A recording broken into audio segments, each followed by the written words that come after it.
Саламатсыздарбы, Назар Ньюс маалымат агенттигинин көрүүчүлөрү. Бүгүн бизде конокто легендарлуу парламенттин депутаты, экс-министр академик Жамина Кемалиев. Саламатсызбы? Саламатсыздар. Биздин студияга куш келиптирсиз. Рахмат. Жамин агай, Кыргызда биринчи эле саясатка токтолбосок сөздүн маңызы эмес, майы чыкпай калгандай болуп калды. Негизи эле ошол азыркы учурда Кыргызстандагы саясий кырдаалга көз карашыңыз кандай? Ошол биздин ар бир Назар Ньюс маалымат агенттигине келгенде ошол суроону берем да. Бул суроо жөнөкөй болгону менен бул аябай оор. Учурдун талабы берип, ушул суроо учурдун талабы болуп атат да. Кандай дейсиз учурга күн? Эми азыр менин оюмча биз өткөн мезгилин өткөрүп атабыз. Мурда бийликке кеткенден кийин мына жаңы президентти мыйзам талаасына шайлап алдык. Бул өзү чоң иш болду. Ал Садыр Жапаров келип өкмөттү түздү. Жогорку кеңеш аркылуу өкмөттүн курамын аныктап берди. Азыр өкмөт менин оюмча мында аракет кылып ишке киришти. Эми мыйзам чыгаруучу уюмубуз жогорку кеңеш мөөнөт өтүп кетсе дагы өздөрүнүн иштерин улантып атышат. Эми кандай гана пикирлерди айтпайлы, бирок бул жогорку кеңеш бир тарыхый маселе чечип берди. Эгерде ошондо жогорку кеңешти таркатып эле деген тил алсак, анда мыйзам талаасынан чыгып, илгерки убактылуу өкмөт деген түзүлүп, алар декрет дегенди байланышып, анан бир начар иштери болмок да. Азыр кантсе дагы мыйзам талаасына баратабыз. Бул мени кубандырат. Эми азыркы чоң иш эле мына 11 апрелде боло турган жергиликтүү шайлоолордо биз жанагы конституциянын жаңы долбоорун кабылдаш керек. Негизден мен муну колдойм, бирок кийинки вариантта мен бир топ өзүмдүн ойлорумду айттым.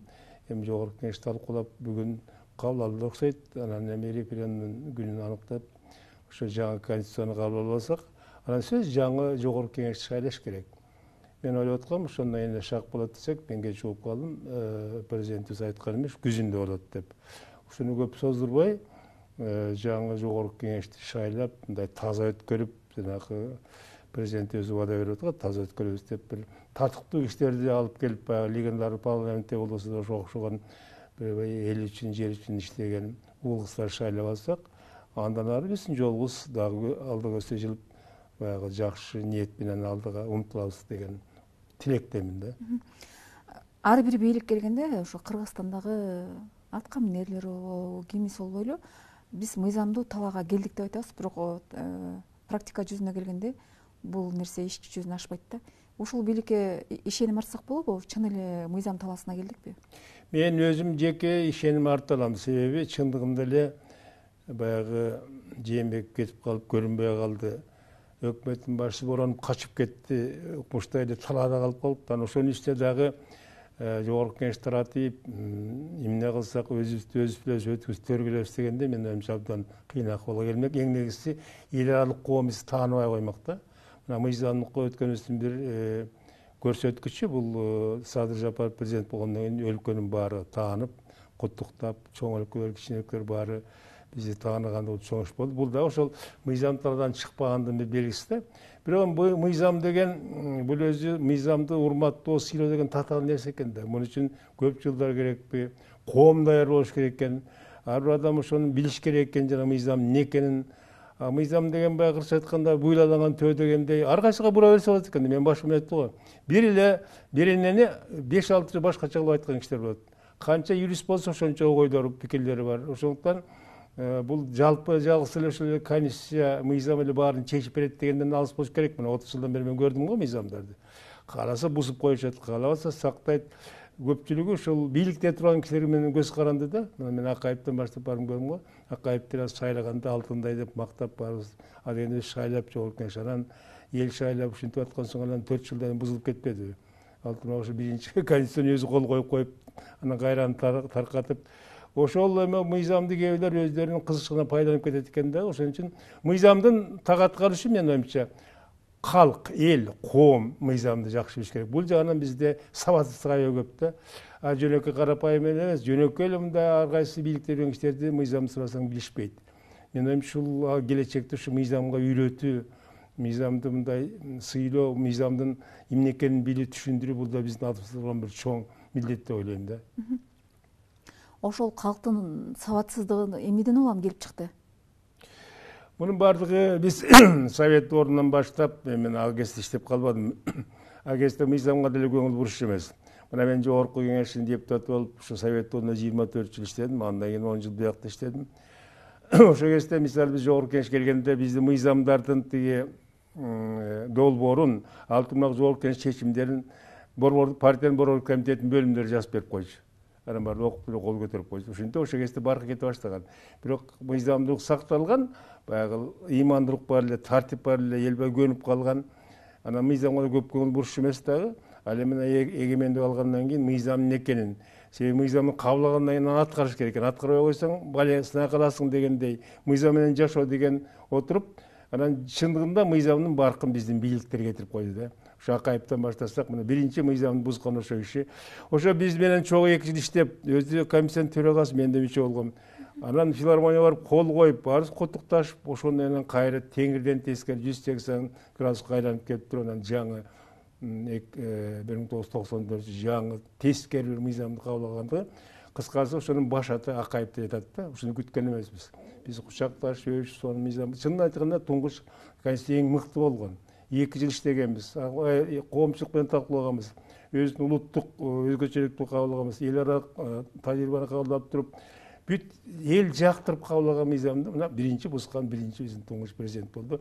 Ошонун жолун кийинки бийликтер улантып кетип, мыйзамдын баркы эмнеден кетти? Мыйзамды сыйлабагандыктан, мыйзамды кайсы жака барса бура бергендиктен баркы кетти, элде сыйлабай калышты. Кептин баары ушунда. Учурдун талабы азыр баш мыйзам боюнча коомчулукта аябай талкуу болуп атат. Ооба. Жамин агай, ушул баш мыйзамды өзгөртүү боюнча дагы бир кандайдыр ызы чуу чыгып кетиши мүмкүн деген эл арасында кооптонуулар да болбой койгон жок да. Ушул азыркы бийлик ошол 1993 жылкы баш мыйзамга кайтып кетсе болобу эле же ал баш мыйзамда кандайдыр бир коркунучтар барбы? Ал бул пикирди биз айтканбыз, мен да айтып жүргөм илгертен эле. Алтымак баягы 2010 жылы жаңы конституция кабыл атканда мен сүйлөп айткам, ушул 90 жылы мыйзамга кайрылбайбызбы, керек болсо бир өзгөртүү киргизебизби? Ал мыкты жазылган. Ал жерде эми бийлик бутактарын баары таразага салынган болчу да. Эми ошондо силер жаштыңар билбей калдыңар го. Президент өзүнчө эчтеген чече алышы эмес, жогорку кеңеш. Балким ошон үчүн таратты Акаев. Анан сен английский королева болуп калдың деп. Бирок биз президентти жогорку кеңешке байлап, жогорку кеңешти тияка байлап, мисалы президенттин колунда кайсы мыйзам кабыл алып токтомго албай, президент кол коймоюнча күчүнө кирчү эмес. Бул чоң күч да. Кете кайтарып койчу. Жогорку кеңештин күчтөрүгө кайсы талапкерди сунуш кылса, министр болуп өкмөт башчысы биз колдобой койсок, ал макул болуп калчу. Алтымак ошол кезде эми азыр андайды айтсаң жомок дейт. Биз өкмөттүн башчысынын орун басарын өткөрбөй койгонбуз. Ал кезде агартуу министрлигин өткөрбөй койгонбуз. Алтымак тышкы иштер министри Акаевдин жакшы көргөн жигитин өткөрүп отуруп ыйлаган. Ал кезде биз жанагы чет мамлекеттеги өкүлчүлүктүн баарын биз шайлачубуз. Азыр комитетке берип койчу, туура эмес. Өлкөнүн күзгүсү да. Ошонун баарын өткөрүп анан ыйлап сыйлап жүрүп, анан кийин ошондон көрсө бул жогорку кеңеш өтө кыйын болуп кетти, биз тараткан турбайбы. Баары бийликте тең салмак болмоюнча коом ушинтип козголо берет деген ойдомун да. Менин оюмча бул коалициянын артынан кайрадан төңкөрүш болот деген ойдон алысмын. Бирок менин айта турганым мына бул Конституциялык кеңеш менен карады, ага чейин айтылды. Бирок акыркы үлгүсүндө дагы мурдагы жок кээ бир иштер жазылып калган. Ошону мына жогорку кеңеш карап атканда эшигин жаап албай эле ачык эле элди катыштырып, массалык маалыматтарын берип керек баягы региондалдык парламент берчүбүз да, радиодон да, телевизордон элди катыштырып туруп, анан кийин ошонун негизинде бир өзгөртүү киргизип туруп, анан референдумга чыгарганда элдин курсагы тоюп, мындай сөздөр болбойт эле деген. Ушул жерге келгенде биздин жогорку кеңешибиз кандайдыр бир мындай өзүнүн жөндөмсүздүгүн көрсөттү дагы, элге ачык чыга албай койду да. Анан эл ойлонуп калат, ачык чыккан соң мында бирдемелер бар го жерде, жарылып кетчү, бомбаларга бар го деп ошентип тынчтанып атат да. Бирок негизинен менин оюмча мыйзамды ушу 11 апрелде эл колдойт деген ойдомун. Ошону менен бирге кайсы гана иш болбосун калк менен кеңешип туруш бул аштык болбойт деп ойлойм да. Жамин агай, өзүңүз көрүп турасыз азыр Кыргызстандын тагдыры барымтага алынгандай, абалды айланып жылмайып караган эмес менен ачуучундук көрүнүп турат. Социалдык, экономикалык жактан аябай артта калып атабыз да. ар бир бийлик келгенде ошол бийликтин өзүнүн кошоматчылары пайда болот да. Ошол бийлик аксап баштайт. Ошол эле бийлик азыркы Садыр Жапаров менен ошол Камчы Бекташевдин айланасына чогулган кошоматчылар экөөнүн бир кандайдыр бир туура эмес кадамга алып барып коюшу мүмкүнбү? Ошондуктан булар кандай кадамга барыш керек азыркы президент менен? Кыргызда жакшы кеп бар эмес, кошоматчы кой сойдурба дегендей, кошоматчылар бул баардыгын илитет да. Ошон үчүн Садыр Жапаров деле баягы шайлоонучунда айткан, мен калыс иштейм, анан мурдагы иштер менен кеңешип турам, эл менен кеңешип турам деп.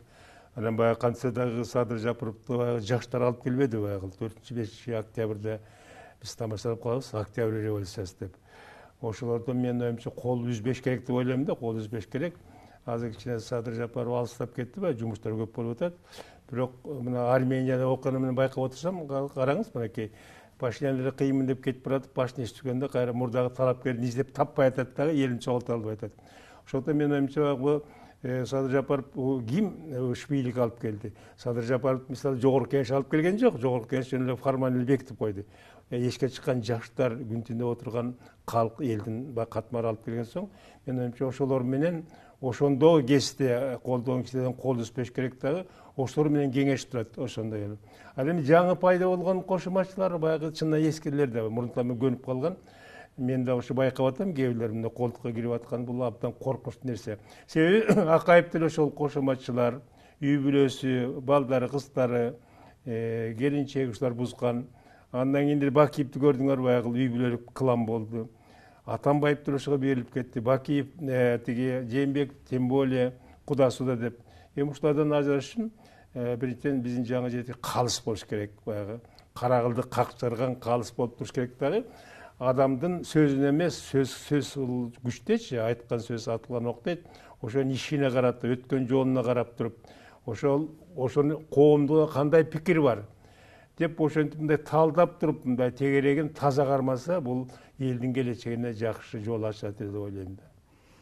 Сиз мурдагы легендарлуу депутатсыз да? Азыркы депутаттар менен ошол убактагы депутаттардын кандайдыр бир айырмачылыгы барбы? Айырмасы асман менен жердей. Мен сиз баарын көрүп чыктым, ошо айтпадым, мурда бир чейрек кылым болдум депутат, анан кийин легендар парламент депутаты, анан эл өкүлдөр жыйынынын депутаты болуп калдык, андан кийин көрүп атабыз. Эми өзгөчө ошо легендар салыштырганда асман менен жердей да.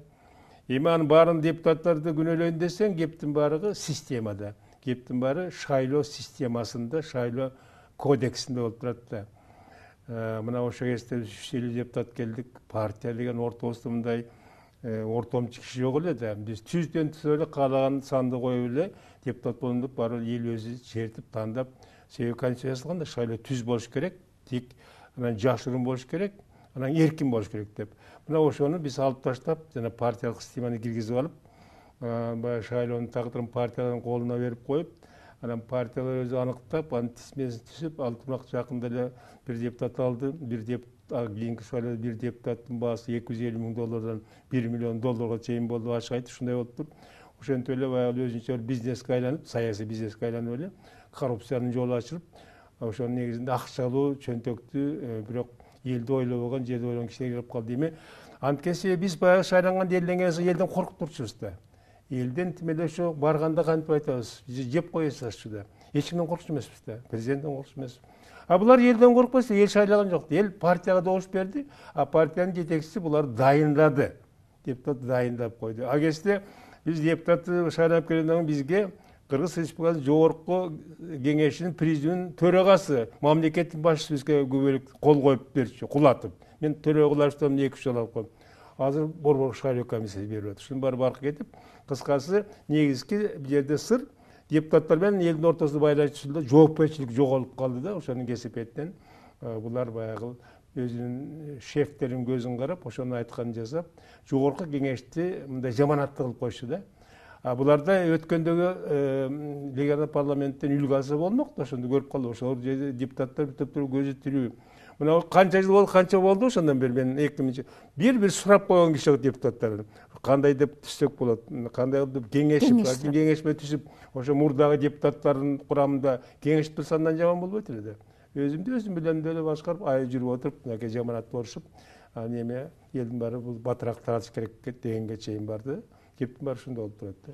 Демек азыркы депутаттар элдин оозун көбүрөөк карайбы же бийликтин оозун көбүрөөк карайбы? Бийликтин азыр баягы партиянын атынан келишип, бирок баягы шайлоонун жыйынтыгы жокко чыгарылгандан кийин азыр менимче көптөгө бийликти карап калышты да. Бийликти карап атат. Мисалы ачык айтканда бизде негизги азыр бийлик президентке өтүп атпайбы?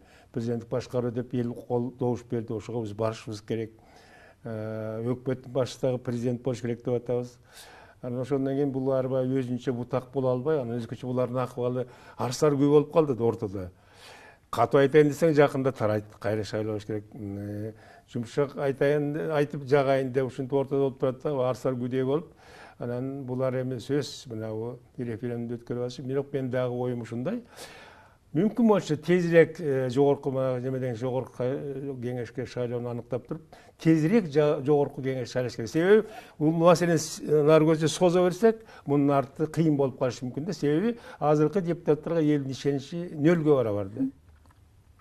Демек буну ошол депутаттарды эртерээк кетирип кайра шайлоо керек. Эми кеп ошондо мен ошо кийинкисине мен айттым. Мисалы депутаттардын саны 90 кишиге чейин азайтып жазылды конституция, туура. Төрагасы шайланат, орун басары шайланат деп бара айтылды. 5 жылга шайланат деп айтылды. Бирок конституцияда кандай эреже менен шайланат деген сөз жазылган эмес. Аны азыркы айтып атышат, кечеде угуп калдым депутаттар. Муну өзүнчө бир конституциялык мыйзам менен кийин аныктайбыз деп. Потом эл алдын ала билиш керек да. Бул партиялык система менен келеби же баягы бир мандат менен келеби? Мунун ортосунда чоң айырма бар да. Бир мандат болсо эл өзү аныктайт, эл түздөн шайлайт, тандап туруп. Партиялык болсо баягы дагы эле баягы партиялар акчага сатып алып баягынтип дайындашы мүмкүн. Ошон үчүн жегерде баардыгы болбосо жок деген кандай? Жарымы партия болобу, жарымы бир мандат болобу деген сөздү мен какшап айттым. Ушуну конституцияга жазгыла. Эми дагы конституциялык мыйзам деген канча убакыт керек? Анан шайлоо келип калат, анан эл баягы бүдөмүк болуп дагы кайда барарын билбей анан туңгуга кабылат. Десек, жок, бүгүн кече угуп калсам дагы депутаттар айтат, жок, ал анын эрежеси, системасы өзүнчө конституциялык мыйзам менен аныкталат деп ушул мени канааттандырып айтты. Азыр эле конституцияга жазып койгондо туура болмок да, ошо келечекте шайлоонун таза өтүшүнө көмөк көрсөтмөк. Ошол эл арасында талкуу болуп атат. 6-чакырылыштагы эл өкүлдөрү чыгарган мыйзамдардын көбү жарабайт деп. Сиздин оюңузча кандай? Эми баарын жарабайт деп айта албайм, бирок бир топ мыйзамдардын сапаты начар да. Алга ошо биздин депутаттар өзү күнөөлүү да. Бул өзү биз атайын илгери киргизгенбиз, ушулда жазылып турат. Ар бир мыйзам 3 окуудан өтүш керек. Ар бир окуунун ортосунда 2 ай, 3 ай болуш керек. Аны баягы эл аралык тажрыйбадан алганбыз. Себеби мезгил тараза дегендей күн өткөн сайын акыл кирип турат экен да. Ошон үчүн созугуп туруп кичине анан кийин көрөлү. Антпей эле мына өткөндө эле булар Тарардын алдында бир эле өзлөрүнүн жыйынында. Бир жыйынында 30га чейин мыйзамды кабыл алып калган күндөр болду. Эми бул эми оюнчук эмес да. Мыйзам деген ошо азыркы элдин тагдыры болуп калбады. Ар бир адамдын укугу болуп калды. Ушуга келгенде булар бузуп эле, бул абдан маанилүү экен, бул эле баягы кээ бир чоңдордун тилин алышып эле бир эле күнү баарын 3 окуудан кабыл алып коебуз деген бул акылга сыйбаган иш да. Бул жана мыйзамды сыйлаган биринчи кебиз. Ошондуктан мыйзамды, конституцияны А дегенден Б чейин сакташ керек да, ошого чейин алып барыш керек. Ошон үчүн элдер анан мыйзамдардын көпчүлүгү иштебей атпайбы? Макул түзүк болсо дагы. Бизде мисалы дегенде парламентте бизде жок болчу, тиги биз чыгарган мыйзамды көзөмөлдөө деген укук бизде жок болчу. Аны аткарып үй башкалар аткарышы. Кийинки жазылды буларга. Бир көзөмөлдөө алган жок да. Анткени өздөрү чыгарган мыйзамды көзөмөлдөбөйт экен. Ошондо кете берсин деп туруп ушундай бир туңгуйга кабылдыктагы мыйзамдардын сапаты начарлап, анан элдин ишеничине кете баштап, ошо мыйзамдуулук деген сөздүн өзү мындай жаманаттуу болуп калды да. Ошон үчүн биз мынакей жаңы шайлоо келгенде ушунун баарын калыбына келтирип, калкайса калпайт, эл киши эмнеге биз шайлоого баргандан коркобуз да. Ошо бир белгиле берип коелучу. Мына мен айтам, 350 депутат эле шайлап келбеди. Ошондо кыз келиндер 30% болду. Бардык тармактан кишилер келди. Бардык райондордон, шаардардан киши келди. Бүт Кыргызстандын камтып, ошондо калыс болгон. Эми азыр көрүп турсаңыз, кээ бир райондордон бир да депутат жок. Кээ бир башка райондордон 4-төн 5тен депутат болгон. Ушунун баарын мындай белгиле берип койсо жакшы болот деп ойлойм. Бирок ушуну аныктабай коюп, азыр референдум чыгып барганда мен ушул чоң катачык деп ойлойм да. Эми сиз Кыргызстандагы айыл чарба системасын эң жакшы түшүнөсүз. Эмне себептен Кыргызстанда ушул 30 жылга чейин, 30 жылдан бери бир дагы айыл чарба системасында бир өнүү өсүү жок да? Буга ким тоскоолдук кылып атат? Bunun негизги себеби фундаменталдык пайдубалы ошол жогорку кеңештин дегенде парламент тилин албай туруп, Акаев Талгарбектин ити колуна алып туруп, ошол кезде туура эмес 94 жылдан баштап агрардык жер реформасын өткөрүшүндө болду да. Ошондо биз айтканбыз, айыл чарбасын совет орнунда деп жаман көрбөй сактап туралы. Кытайдын жолу менен кетели, талкалабайлы. Колхоз совхоздордун атына карабайлы, анын затына карайлы. Баягы ошондо мен айткан биринчилердин болуп. Дейинсип айтканда карабы, сарыбы, чычкан кармап берсе болду. Бизге азык түлүктү камсыз кылып берсин. А кезде 500 болгону 500 колхоз, совхоз азык түлүк коопсун камсыз кылып алып турмак. Биз Москва, Ленинградты ет менен, пияз менен, башка менен жаштарын берип турбадык, камсыз кылып турбадык. Алар бизге сөз каражат берчү, техника берчү, ал биз бекер берген жокпуз. Аны кайтып, бирок ушунчалык себеби дүйнөлүк практика боюнча чарба канчалык ири болсо, ошончалык натыйжасы көп. Эмгек өндүрүүлүгү жогору турат. Азыркы жеке менчик чыгарганда чарбалар 5 эсе эмгек өндүрүү жогору, түшүм 1,5-2 эсе жогору, малдын азылдуулугу андан бетер. Ошону какшап, мен ошол кезде Акаев менен жакшы мамиле акейин болуп туруп, какшап баарын айттык. Алып турмак баягы легендар парламентке ошону алып келгенде реформа. Биз жактырбай койдук да.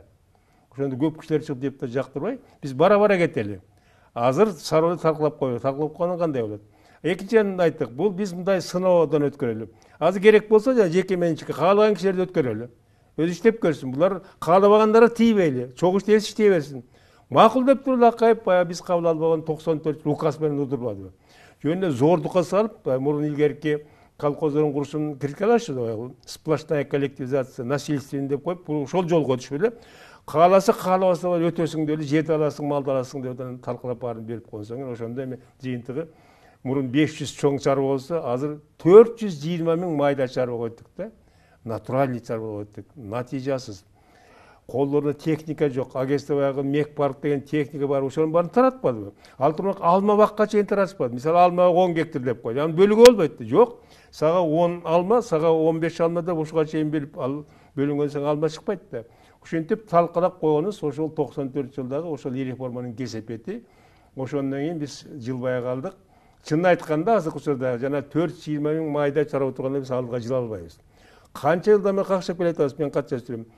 Өздөрүнүн ыктыярлыгы менен элдин, өздөрүнүн каалоосу менен, бирок аларга шарт түзүп туруп, мындай ирилешкен кооперативдер түзөлү. Мен көп айтам, мына Израиль кымындай өлкө аймагы чүйөрөндөй. 6 миллион эл бар, бүт өзүн сактап сыртка чыгарат. Кибуцы дегендер бар. Кибуцы деген орусча колхоз деп коет. Аны корккон жок. Кеп атында эмес да. Кытайды алып көрүңүз. Эми ушулардан кыйын болот, эл көнүп калыптыр жеке менчикке. Эмне болсо өзүнүкү деп. Ушуну мындай кызыктыралы, салыктын баардык төлөнүн бошотолу, техниканы биринчи берип, үйлөндү берели, жер семичти берип туруп кызыктыралы, а дегендер жүздү түзүп алсак, аны эл ээрчип кетет десек, бирок ушул убакка чейин бир бул иш боюнча жүргөн жок. Бир да министр айыл чарбасы, бир да өкмөт бул боюнча бир мыйзам кабыл алып, же болбосо бир токтом кабыл алып, бир топ уюштуруп. Мен айтам, а дегендер 10 чактан баштайлы. Анан көрсөткөн соң элдер өтөт да, себеби азыр биздин социалдык шилдер боюнча азыркы майда чарба ишеп аткан элдердин 70% биригишкенге даяр, бирок ошону уюштурган киши жок. Баягы Ленин айткандар, мага уюштуруш ишин бергилечи, мен орус жана төңкөрүш кылам дегенде коммунисттер түшүп алып ошондой болбоду. Ошондо уюштурган киши жок. Ошо боюнча азыр чаржайт. Эл каалабайт, ошону базаны түзмөйүнчө мен айтып коеюн, канча грант берели, канча акча берели, баары жок болуп кетип атпайбы? Андан натыйжа чыкпайт. Качан гана чарба ири болгондо ошондо натыйжа болот да, ошондо айыл чарбасы алдыга жылат деп ойлойм. Агай, Кыргызстанга азык-түлүктүн 70% чет өлкөдөн келет экен. Туура. Эмне себептен? Ошол жана реформанын кесепети. Анан мындай болуп калып атпайбы? Кантса дагы ошол совет орунда 5 колхозду башкаруу оңой болчу. Биринчи мамлекеттик менчик. Экинчиден баягы система бар болчу да. Деди Москвадан айтылган токтом кечинде ар бир колхоз совхозго жетип калчу, ошондой күчтүү механизм бар болчу. Анан кийин ошондой жок. Себеби мынакей жердин 95% жеке менчикке өтүп кетти. Малдын 98% өтүп кетти. Өзүмдү өзүм билем, өтүмдү тергилем. Эч ким киреше албайт. Эмне кааласам жасайм. Мына кептин барымда болуп атпайбы? Аны каалаган жасабаганы менен жалпы өлкө кыйналып атпайбы? Мына ошого жеттик. Ушу 70% сырттан келип сатыш деген бул эмне деген шумдук. Эми мен бир санды айтып коеюн, балким туура эмес болор, бирок эл түшүнүп калсын. Мен эсептеп көрсөм, жыл сайын канча акчага ушу сырттан азык-түлүк сатып келебиз. Өзү агрардык өлкөбүз. Жанагы азык-түлүгүн бизде 9 азык түшөт, 9. 9 түрү. 9 түрүнүн баарын өзүбүз өндүрүп келгенбиз. Өндүрсек болот. Өндүрмек туруп өзүбүз камсыз кылып сыртка экспорт кылып чыгарып атканбыз. Мисалы, Орто Азиянын баасы кум шекер менен камсыз кылчу Кыргызстан. Орто Азияны биз нам менен камсыз кылчубуз, урук менен камсыз кылчубуз. Ал турмак кызылчанын уругу менен биз Германияны камсыз кылып техника алып турганбыз. Орусияга кантчасын уругу биздегидей эч жерде урук жок. Ушинтип турганын баары талкаланса, эми азыр ошол жанакы баары талкаланып немете ошонун баары талкалангандан кийин баягы өндүрүмдүүлүк жоголду дагы. Анан азык түлүктү кандай чыгарарын эл билбейт. Эми чын айтканда агес илгери аптайын адистештер бар эле. Талашчылык менен дыйкандар иштечү, мал менен малчылар иштечү, мугалимдер мугалим жасачу, маданият ырдачу дегендей. Азыр жерди баарына бербедикпи, жалгыз эле. Алтымак айылдагы малчылар жерди кандай иштетип билген жок да. Аласың деп эле берип койдук да. Жер байкуш жетим болуп, анда айткан ээсин таптык деп. Жок, акасы жетим болуп, эмне кыларын билбейт. Майда чарба эчтекеси колунан келбейт. Күрөк менен оокат кылат. Ошентип отуруп, азыр акыбал абдан кыйын болуп, ошону кесип этти. Анан кийин биз баягы бир убакта пландаштыруу дегенди жоюп таштадык. Бул да туура эмес да. Мисалы азыр Кытайды айтпай эле коеюн мен. Мына Түштүк Кореяда пландаштыруу бар. 7 жылдык пландаштыруу. Японияда пландаштыруу бар. Потом эгерде эртең эмнени билбесең, пландаштырсаң кандай мамлекет өсөт? Үй бүлө делип пландаштырат. Ошонун баарын жоюп таштадык. Эмне кылсаң ошо кыл. 4 тарабын кыла, кайда барсаң ошо кыл деп коюп. Жок дегенде мен айтып атам, жанагы азыр камсыз кылышын ушундай майда чарбада болсо, 1 жыл мурун эмне үчүн мамлекеттик заказ бербейсиңер, жайгаштырбайсыңар облустарга, райондорго. Мага 1 миллион тонна буудай керек камсыз кылыш үчүн. Мисалы, бир 500 миң тонна эт керек, 1,5 миллион тонна мисалы жашылча керек, 1,5 миллион сүт керек, болжолдоп айтканда ушунча керек да бизге. Ошону кайсы жерге ыңгайлаштырып туруп, мисалы, нардын шартына буудайды өсүргөн туура эмес да. Аяка арпаны өстүрүш керек. Тиякта пахтаны өстүрүш керек. Бир жерде кант кызчасын, скөлдө картөшкө, мөмө жемишти өстүрүш керек. Баткенде өрүк өстүрүш керек. Ушуну азыр туруп, анан заказ кылса 1 жыл мурун. Ушуга бересине келишим түзсө өкмөт дыйкандар менен. Сен ушуну өндүрүп бер, бирок муну биз сатып алууга милдеттенебиз, жардам кылабыз. Сенин тиги азык түлүгүң чирибейт 30%, баягы картөшкөдөй болуп.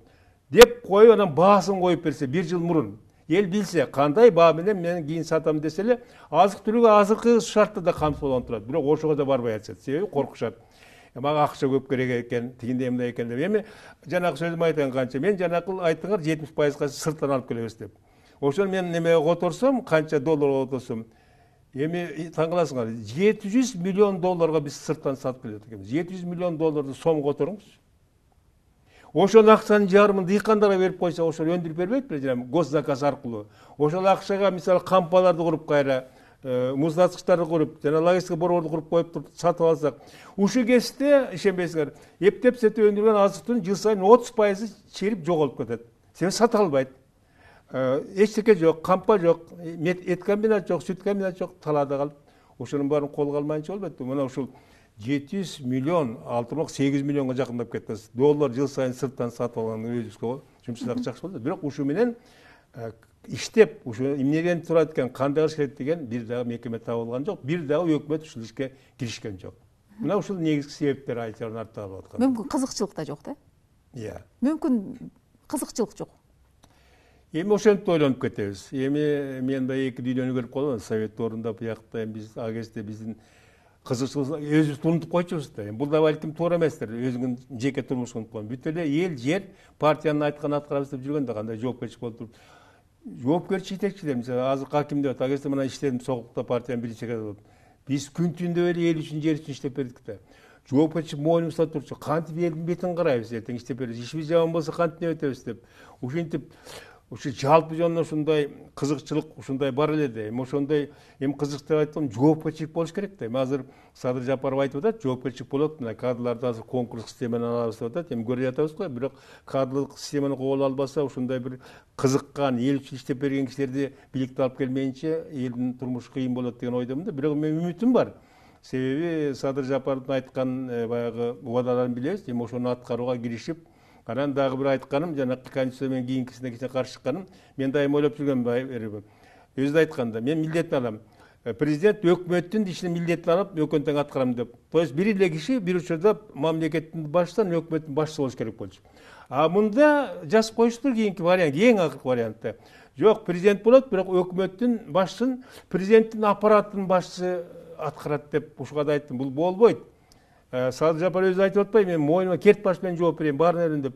Себеби өкмөттүн токтому президент кол койсо башкача болот аткарышы. Барка жакшы болот. Азыр өкмөттүн токтомдорунун жарым аткарылбай атпайбы? Себеби чийки. Эгер президент өзүнүн колуна алса, баягы жоопкерчилик көбөйтөбүз. Ошондо кийинки вариантты өзгөртүп коюп, билбейм, акылкысын чыга элек, акылдары эмне чыгарат. Ал эми аппараттын башчысы менен өкмөттүн башчысы ар кандай нерсе. Биринчиден өкмөттүн башчысы болбош керек, себеби өкмөттүн башчысы президент бир учурда деп чечкенбиз.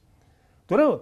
Ошол аткарылбай кетип атат. Ошентип эми ошол айтканын аткарып, мындай менин оюмча Садыр Жапаров жана айлана тегереген дегеңиздер коомчулукка таяныш керек. Ошо колдоп жүргөн кишиге таяныш керек. Мына бул окумуштарга таяныш керек, илимпоздорго, адистерге таяныш керек.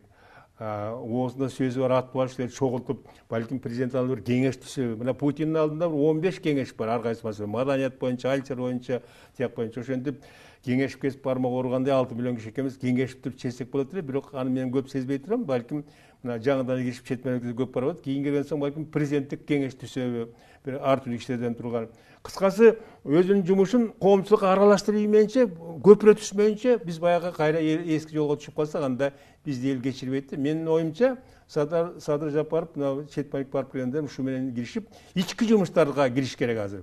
Мен тышкы иштердин болуп атканын жактырам. Орусия менен болобуз, Казакстан менен, Өзбекстан, Туркия, Кытай. Бирок илелинин жаман көрсө сөз бар. Бул тышкы саясат деген эмне деп илем жок. Тышкы саясат деген бул ички саясаттын уландысы деген. Биринчи орунда ички саясат турат. Ошондон тышкы саясат чыгат. Биз келип тескери кылабыз да, тышкы саясат биринчи орун коюп, баягы аттын алдына арабаны коюп. Барып келип келишим түздү. Бирок кептин баары өлкөнүн ичиндеги иштерди аткарыш керек азыр. Өлкөнүн ичинде толгон токой иштеп турат. Ошого айтып берип акыл кошуп берген кишилер, күчтөр да бар. Ошол тартып элди бириктириш керек да. Өзүбүздүн ичибиздеги иштер жакшы болуп кетсе, тышкы саясат өзүнөн өзү беш болот. Ошондон бул өлкөнү тең айкалыштырыш керек деген тилектемин, үмүтүм үзүлүрөк азырынча. Мамлекеттик башкаруу системасы талкууланып башаламандыкка кептелди да. Азыр Кыргызда кеп бар, жана кемпирди миң жасасаң кызы болбойт депчи. Андыктан ушул биздин ушу талкууланып бараткан система ордуна келиши мүмкүнбү? Өтө оор, бирок мүмкүн. Мен мындай иштерди баштаман өткөргөм да, районду баштадым, айыл чарба министринде иштеп жүрдүм, депутат болушта чоң иш болчу, СКнын мүчөсү болдум, кандидат эмес, мүчөсү болуп 15 жыл болдум. Баарын аралашып көрүп калдым да, биз Турдакым Субайловичтин иштеп калдык. Ошондо жана ички иштерге, тышкы иштерге баарын аралашып, баарын кухняны көрүп калдым да мен. Болот экен да, ошондо болгон да. Эми ошондо сөз биз айтабыз, коом, эл деп айтылат. Бирок баары эл деген бул өзү толкуп турган көл да. Элди башкарыш керек экен. Менеджмент деп атпайбызбы? Ошондой элге мындай багыт берген, башкарып, башын бириктирген, анан элдин тилин таап, эл үчүн иштеген күчтөр керек экен да. Ошон үчүн мен таптакыр эле баягы мүмкүнчүлүк болбой калды деп айтпайм, бирок ошол системаны мынакей азыр баарын бир кишиге берип атабыз. Ушуну ордуна тургузуп, мамлекет системаны кадимкидей жүргүзүүгө менин оюмча мүмкүнчүлүктөр бар. Ал үчүн мен дагы айтам, биздин президент Садыр Жапаров эл менен, калк менен, коомчулук менен тыгыз иштеш керек. Мындай да. Садыр Нуркожоевич азыр аябай кеңешчилерге зар да. Зар, туура. Ага аябай керек. Ошондуктан буга чейин бир маегиңизде Садыр Жапаров чакырса барам, айыл чарбагында кеңеш берүүгө даярмын дегенсиз да. Ошол сөзүңүздөн кийин Садыр Жапаров тараптан кандайдыр ак үй тараптан сизге бир сунуштар түштүбү? Тилекке каршы түшкөн жок, бирок күтүп атам, балким түшүшү мүмкүн деп. Ал турмак бай шайлоодон мурун президент милдет аталып турганда Садыр Нуркожоевич биздин Улуттук илимдер академиясына келип кеткен. Атайын академиктер менен жолугам деп, бизде азыр 30 эле академик калдык. Бир 100ге жакын мүчө корреспондент болгон 100 киши ошолор менен чогулуп, силердин акылыңар угабыз деп 1-2 сааттай сүйлөшүп, анан ошондо көп киши сүйлөп, ошондон азыр мен да сүйлөгөм. Ошондо айыл чарба боюнча өзүм кеңешим айтып, анан айткам, мынакей сиздер пайдаланыңыздар бизди, биз даярбыз баягы. Пионерде эле дайым даярбыз. Себеби бизди эл өстүргөн, бизге эл билим берген, элдин эсебинен ушун киши болгонбуз. Эми баардык тармак боюнча болбосо дагы айыл чарбасын мен баягы беш колумдай билип калдым. Пайдаңызды деп күлүп туруп, макулдап ошентип баарыбызга неме кылган. Бирок тилекке каршы балким убакыттар болуп атабы. Бирок бир чакырып ушундай мендей кишилер көп болчу. Мен оюмча мындай мендей деп мактанбайм. Мисалы айыл чарбасы мен өнөр жайынан билген кишилер бар, маданиятты билген, адабиятты билген, курулушта ушундайдан бир жок дегенде 100 кишини табууга болот да, 100 киши. Мына мен айтып коеюн, Путин өзү акылдуу болгон менен ошондой акылдуу болот. Ушундай акылдуу кишилерди колуна алган да. Мына быйылкы жылда Путин туруп bilimdin, ilimdin жылы деп койду. Бир жолу билимдин жылы деп койду, маданият жылы деп койду. Бул чоң иш экен да. Ошого көңүл бурулат экен. Ушундай аттуу баштуу дебейм, бирок мындай тажрыйбасы бар деп коелучу. Тажрыйбасы бар, өз ишин билген профессионалдар менен мындай сүйлөшүп, таянып, ошолордун негизинде ишке алып барса дейм да. Мына совет орунда эмне үчүн кыйын болгон? Жок кой, мына азыр айтып атабыз, бизди чакырбай атат деп. А келсе бизди милдеттүү чакырып, өкмөт менен ЦКнын токтомун бардык маселелер боюнча.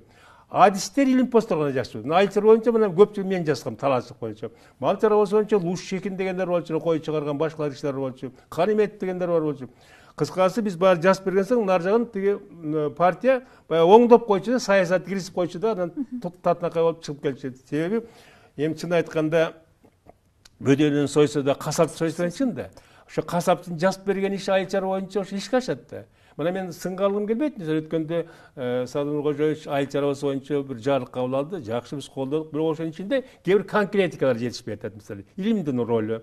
Ошо илимдин ролу айтылган менен ошонун кандай механизми бар? Биз билебиз да. Өндүрүш менен илимди кантип кошуш керек. Ошолорго келгенде мисалы ошо жарыкка чыгып атканда чакырып айыл чарба боюнча мен чакырып койсо мен акылымды айтып берет элем да. Мен бирдеме сурабайт элем. Акылымды айтып элем. Мына жер мына жазып койчу, ушундай элге түшүнүктүү болот деп элек. Тилекке каршы ошондой сунуштар түшө элек, бирок түшөт деген мен үмүттө дагы жашап турам да.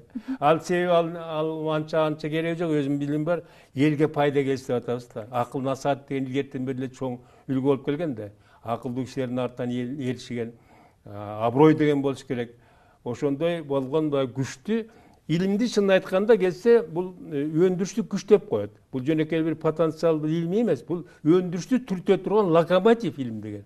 Илимдин негизинде гана бардык тармакта алдыга жылып кетет. Ошон үчүн илим боюнча да болсо коом болобу. Кыскасы биз баягы акылыбызды кошол деңиздер президенттен күткөнүбүз бир көпүрө түшүш керек болуп турат. Азыр байланыш мүмкүн эмес. Азыркы кезде ушу бюрократия көбөйгөн, дагы эле телефон чала албайсың, кете албайсың.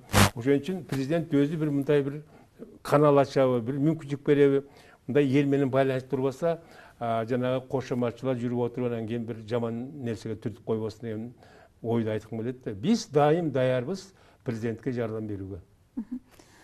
Кыргызстан евро биримдикке киргени менен азык түлүктөрдү экспорттоо өтө татаалдашып турат да.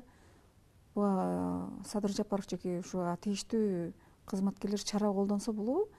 Сунуш берип. Биринчиден бизде мен Садыр Жапаровду күнөөлөй албайм. 6 жылга кетти. Ошону киргенде биз шашып киргенбиз.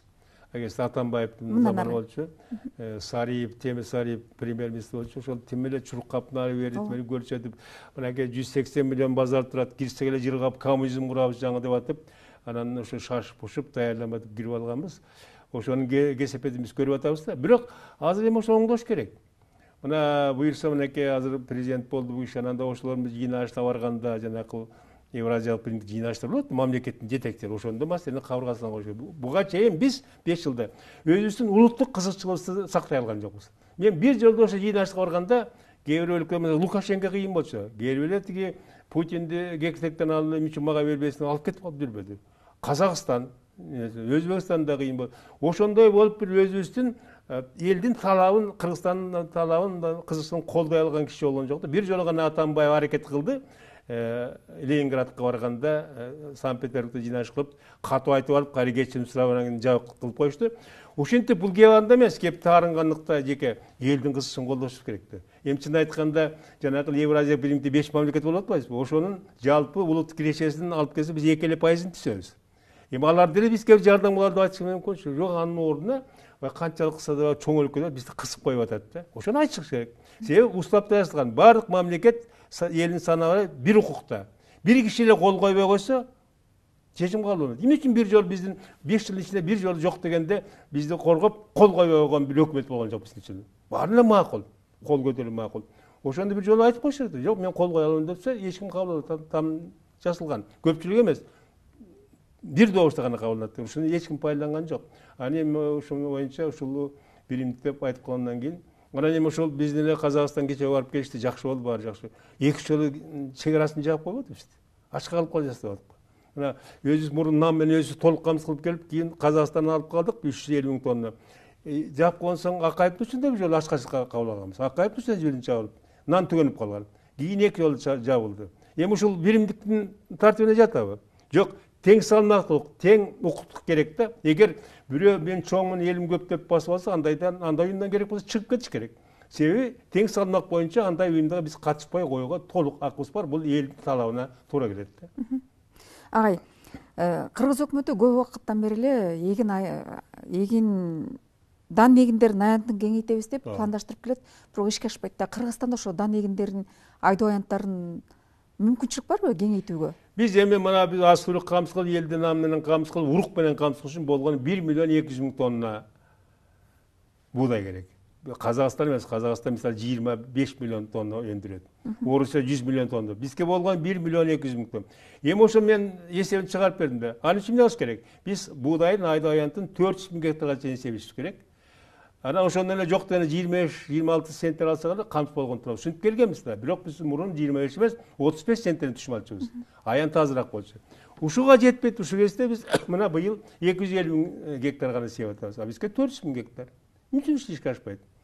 Анткени себеби дыйкандар, жеке менчиктер аны айдабай атат, кызыкпай атат. Буудайын алып келсең эч ким албайт. Жана фонд резерв деген албайт. Алса 15 сомдон 10 сомдон алам дейт. Ошентип тарагат. Ошон үчүн муну программа иштеп чыгып эле буудайды сээп, сапаттуу сээп, ошону өндүрүп, бирок өндүрүлгөн буудайды өзүбүз эле алып эле мурдагы деле сатып турсак эле нам менен камсыз болгон мүмкүн. Толугу менен мүмкүн. Эми ошо 9 түрү бар деп айтпадым. Ошонун 3 түрү менен гана биз өзүбүз камсыз кылабыз. Бул картошка бай чирип жаткан. Бул жашыл жана сүт. Эми эт менен өзүбүз камсыз кылбаган уят иште. 9 миллион гектар жайлообузда. 6,5 миллион кой эчки болуп калыптыр. 1,5 миллион карамал бар экен. 1,5 миллион жылкы болуптур. Андан тышкары чочко, топоз, канаттуу бакмалар. Жөн эле өзүбүз камсыз кылып эт менен сыртка экспорт кылса болот. Ошону уюштурган киши болбой атпайбы? Ошол Кыргызстандагы айыл чарба системасында эле сиз айтып кеткен азыркы эт тамак аш Кыргызстан өзүн өзү камсызданыш үчүн эмне кылыш керек? Айыл чарба десе айрымдар мындай катарда көрүнүш катары кабыл алышат, бирок бул эң айыл чарба деген эң жогорку тепкичте турган система. Биз агрардык өлкө болгондон кийин, айыл кыштакта калкыбыздын 65% жашап тургандан кийин айласынан биздин бийлик агрардык саясат жүрүш керек. Агрардык саясат деген эмне? Өзүңдүн ата мекендик өндүшүңө колдоо бар жанынан. Ошо болбой атпайбы? Анын баардыгы кур сөз. Мына бүгүн эле жогорку кеңеште айтылып атат, макталып биз быйылкы 6 миллиард сом жеңилдеткен насыя акча өттүк. Ал кимге жетет? Биринчиден 6 миллион ошо жыл сайын бергенде мен эсептеп көрсөм, жыл сайын 2,5% гана дыйкандар алат экен, малчылар. А калганы качан? 50 жыл керек бул үчүн. Жок, аны көбөйтүш керек. А экинчи, ошол акча аз болуп калган. Эмне үчүн эң биринчи тизме түшүп туруп эле, жана булар жана электрондуу очередь коюп коюптур, анын баарын банктар аныктайт. Эмне үчүн ар бир райондон абдан жакыр жашаган. А бизде 1 миллиондон ашык киши жакыр жашайт. Ошолордун тизмесин алып туруп акмат ташмат. Эң ошого акча муктаж болгон кишинин тизмесин ошого биринчи кезекте бербейбиз. Алып кеткен бай манаптар, айылда бай манаптар болгон, колунда акчалар бар. А банк кедейге бербейт, андан акча 1 жылда келбейт. А тигилер 1 жылда кайтарып берет, ошентип эле банктар эле байып атат да мындан. Айыл чарба эч кандай ушуну түшүнгөн киши жок. Мына бүттүгө эски бийлик кетти, жемек азыркы жаңы бийлик түшүрөтсөк, бүгүн эле кайталап айтып атышат жогорку кеңеш макташып. Мына биз 6 миллиард бердик. Ал эч кимге жетпейт, ал агрардык саясат эмес. Бүт президенттен баштап өкмөт тем более айыл чарба менен иштеш керек. Себеби айыл чарбасы мурдагы учурларда улут кирешенин 40% биз берип келгенбиз. Азыр 15%га түшүп калдык. Айыл чарбасын жаман көрсө да, билбесе да, айылда жашап турган 4,5 миллион элди сыйлаш керек да. Эгер ошо айылдагы элдердин турмушу оңолсо, анда Кыргызстан оңолот да. Аймак өнөксө ошондо Кыргызстан оңолот да. Ушуну түшүнбөй атабыз. Ошондуктан айыл чарбасын өзгөчө буруп туруп, кол болгон мүмкүнчүлүк баарын ошого жумшап, чыныгында эле жардам берип, макул жер семиш келип атат деп айттык. Өзбекстандын сүйлөштү, бирок кымбат болуп атпайбы? Аны ким арзандатыш керек? Өкмөт. Туурабы? Эми жер семиш чачпасак, жерибиз арык болсо, биз кантип түшүм алабыз? Күйүүчү майдын баасы кымбат атат, аны бирөө чечиш керек. Кыскасы, айыл чарбасы боюнча бир туруктуу иштеш керек. Мына азыр биз айыл чарба министрлиги күчөттү, мунусу жакшы, баарын кайра кошуп берди. Ветеринарияны кошуп берди, фитосанитарияны кошуп берди, сууну кошуп берди, жерди кошуп берди. Аябай чоң эми монстр болуп калдык, ушундай болуп калды. Эгер ушундай болгон болсо, анда илгерки совет орун өтпөйбүзбү? Ошо кезде Госагропром деген болуш ушундай. Бирок ошо Госагропромдун председатели же болбосо азыркы министр айыл чарба өкмөт башчысынын биринчи орун басары болгон бир учурда. Ошондо маселе чечилген. Азыр жалгыз министр барып чече албайт да. Макул финанс министрин премьер, вице-премьер кылып койду. Эмне үчүн айыл чарба министрин биз вице-премьер кылбайбыз? Укук болсун, чоңдорго кирсин, ошону чечим кабыл алса ошондо айчара жылган да. Мына ушунун баарына баш керек дагы чындыгында эле айчара жөнүндө куру сөз айтпай, баягы элге жардам берүүчү биздин малчыларды, дыйкандарды колдоп, урматтап, анан мен дагы айтам, мамлекеттик заказ коюш керек дагы, элдин өндүргөн азык-түлүгүн сатып берүүгө мамлекет жардамдашса эле биздин азык-түлүк коомчулугубуз камсыздалган турат да. Легендарлуу парламенттин эл өкүлү катары айтсаңыз, кыргыздын трагедиясы эмнеде? Кыргыздын трагедиясы азыр кээде айтышат, бирге шайт менен катышып кеттим, бул кыргыз эли жалкоо деп, бул былжыраган сөз да. Кыргыз эли жалкоо болсо, ошону канча кылымдан бери мамлекет сактап келет беле. Кыргыз жалкоо болсо, ушул кезде 1 миллион киши сырт иштеп туруп, мына Москвага көп барып каласың, Россия бизди кыргыздарды макташат. Билими да бар экен, орус тилинде сүйлөйт, жөндөмдүү экен деп башкарганда ушундай айтышат. Кыргыздай мындай байыркы, мындай таланттуу эл жок. Бул жерде эл гана элде эч кандай кеп жок, элде күнөө жок. Элибиз алтындай эл, жерибиз кенен, суунун башында турабыз. Кептин баары жетекчиликтен кетип атат. Ошо жана сиз айткандай мамлекеттик башкарууну биз ушул убакка чейин орното албай калдык. Эми биздин акыркы ишенич Садыр Жапаров, мен айтып коеюн. Балким угуп калат. Садыр Жапаровго ишенип турабыз. Азыр бийликтин баарын берип атабыз. Мынакей мамлекетти башкарасыз, өкмөттү башкарасыз, бирок баарына жооп бересиз деп. Мына ошондо жоопту алып аткан соң азыр Садыр Жапаров абдан терең ойлонуп, чындыгында эле ал конституцияны эми конституциясыз жашаганда мамлекет бар. Кабыл аладык, кабыл албай алабыз. Бирок ал аткарылса кагаз боюнча калып калат да. Значит, конституцияны ошону ишке ашырат болгон ким? Сөз жанагы мамлекеттин башчысы болот. Тиги айтабыз, бияк айтабыз, кийин барып жүрүп отуруп мамлекеттин башчысы жооп берип атпайбы. Ошондуктан мен дагы айтам Садыр Нуркожоевичке, мына сыртка келгенден ички жумуштарга киришип, башы менен киришип, коомчулукту, элди, күчтөрдү, керек болсо саясатчылардын баарын тартып бириктирип туруп, бир багытта баарын алып барбайынча биздин ишибиз оңолбойт. Кептин баары дагы бир жолу айтам, элде эмес, калкта эмес, башкаруудан болуп атат. Мына башкаруу системасын аныктап референдум кылдыкпы, эми ошону ишке ашырыш керек. Аны ишке ашыруу азыр Садыр Жапаровдун колунда турат. Рахмат агай, биздин студияга кош келиптирсиз. Биздин студиянын өзүнүн атайын салты бар. Каалаган кишиңизге өзүңүздүн оюңузду же пикириңизди айтып алсаңыз болот. Эркин микрофон. Эми бүгүн 4 март экен, 8 март жакындап калды. Кеп сиз баягы аял заттын өкүлү катары эмес, бирок менчи айтканда ушу келе жаткан чоң байрам менен апаларыбызды, энелерибизди, карындаштарыбызды, жубайларыбызды, кыздарыбызды, жалпы эле кыргыз элинин аял затын чын жүрөктөн куттуктап кетким келет. Бул чындыгында эле адамзаттын теңенен көп аял зат. Биздин Кыргызстанда иштерин баарын аялдар бүтүрүп атат. Мына мен башкарган дыйканчылык жүзүндө 57% аялдар ошолор сортторду чыгарып атат. Кадимки арпанын, буудайдын, жүгөрүнүн. Эркектерден кыйын иштейт да. Аял заттын башында коомдук жумуштарда турмак үй бүлө туруп атпайбы? Үй бүлө болмайынча мамлекет болбойт. Үй бүлө баягы эркек кожоюн деген менен баарын аткарып аткан аял зат да. Ошон үчүн бир аял заттарга биз мамиле кылмайынча өлкө оңолбойт. Ошондуктан мен ошо жаңы келе аткан майрамды уктап, биздин айымдарга ушу биринчиден алкыш айткым келет. Ушулар бар экенине, экинчиден аларга бактылуу дөөлөт, тынччылык, анан бир өздөрү дайыма маанайы жарык, бактылуу болсо экен деген тилекти айткым келет да. Чоң рахмат дагы бир жолу. Ишиңизге ийгилик. Ушул алакандай Кыргызстан өсүп, өнүгүп, ошо сиз айткан бардык тилектерге жетели. Айтканыңыз келсин. Анын үчүн бизге эрк керек, бийликтегилерге күч керек. Туура, айтканыңыз келсин, айтканыңыз келсин. Урматтуу Назар Ньюс маалымат агенттигинин көрүүчүлөрү, бүгүн биздеги конокто легендарлуу парламенттин эл өкүлү, экс-министр академик Жамин Акималиев болду. Кайрадан эфирден көрүшкөнчө саламатта калыңыздар.